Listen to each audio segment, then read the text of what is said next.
May 1945. The ruined streets of a small Bavarian town lay under a gray spring sky, the air thick with the smell of wet plaster, cordite residue, and distant wood smoke from collapsed homes. In a dimly lit cellar bunker recently cleared by American infantry, a group of captured German telegraph operators sat in silence on ammunition crates, their field gray uniforms mud-stained, their faces drawn with exhaustion.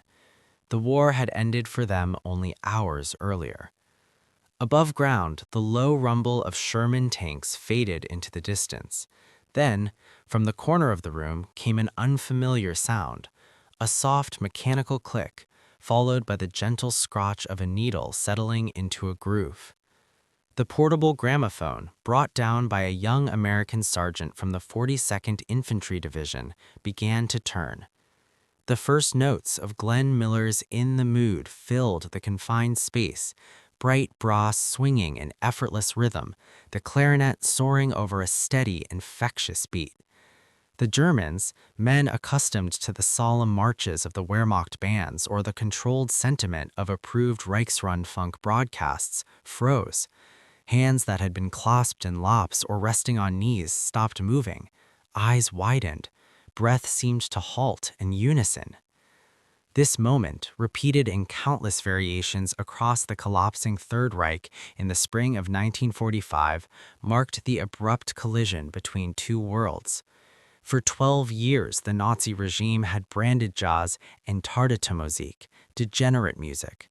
Joseph Goebbels and the Reichsmusikkammer had decreed a corrosive product of Jewish and African American influence, a threat to Aryan purity.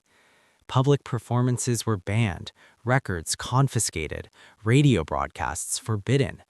The infamous 1938 Dusseldorf exhibition Entirestory had displayed caricatures of black saxophonists wearing the Star of David, warning citizens against the Jewish Negroid menace.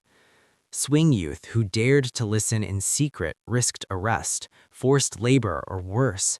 Yet now, in defeat, that forbidden sound poured freely from an American machine, carried by soldiers who treated it as casually as cigarettes or coffee. The telegraphists had expected contempt, perhaps harsh interrogation, the cold formality of victors over vanquished. Instead, they encountered something incomprehensible: abundance offered without demand. The Americans shared their rations, lit lucky strikes for the prisoners, and set the gramophone spinning as though music were simply part of the air one breathed in a free country.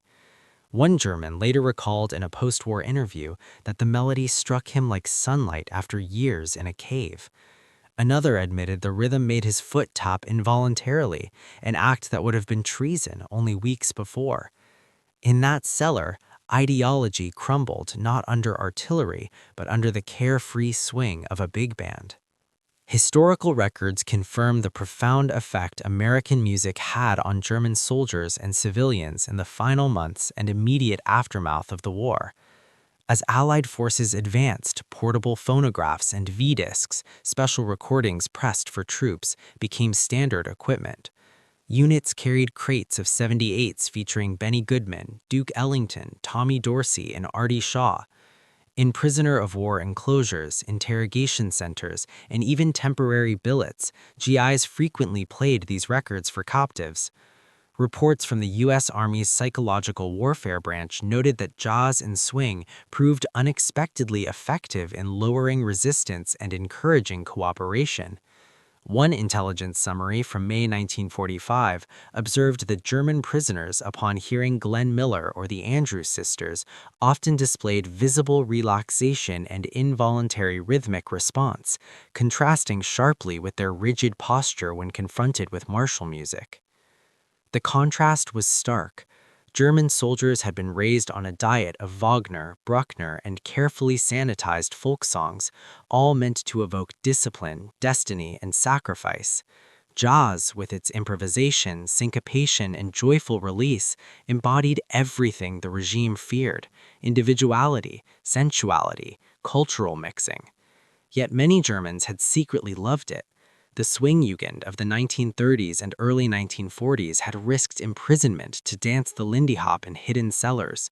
Luftwaffe ace Hans Joachim Marseille played forbidden records in his quarters in North Africa. Even in concentration camps, sometimes prisoners managed clandestine performances of jazz-inflected pieces as acts of spiritual resistance. When the real thing finally arrived, unfiltered and abundant, it shattered remaining illusions. One former Wehrmacht radio man, interviewed decades later, said simply, "We realized then that everything they had told us about America was a lie. They had music that made you feel alive." The gramophone needle became the recurring symbol of that revelation. Wherever American troops paused, ruined villages, requisitioned houses, POW cages, the little wind-up player appeared. Its bright shellac disc spun tales of a society rich enough to produce endless entertainment, democratic enough to let black and white musicians share the same bandstand, free enough to export joy even in wartime. To men who had known only scarcity and control, the sound represented an abundance they could scarcely imagine, not merely of records, but of possibility. In the years that followed, as Germany rebuilt under Allied occupation, American Forces Network radio stations broadcast jazz across the zones. Former enemies became eager listeners. Clubs reopened. German musicians studied the forbidden styles they had only glimpsed in secret, and a new generation embraced the music their parents had been taught to hate. The gramophone's gentle scratch and triumphant brass had done what tanks and bombers could not. It convinced millions that another way of life was not merely possible, but irresistible. In the end, a single record spinning in a darkened cellar spoke a larger truth. Freedom is not merely the absence of chains, it is the presence of rhythm, of choice, of voices raised in harmony rather than command. When the needle lifted and silence returned, the telegraphists sat motionless a little longer, not from fear now, but from wonder.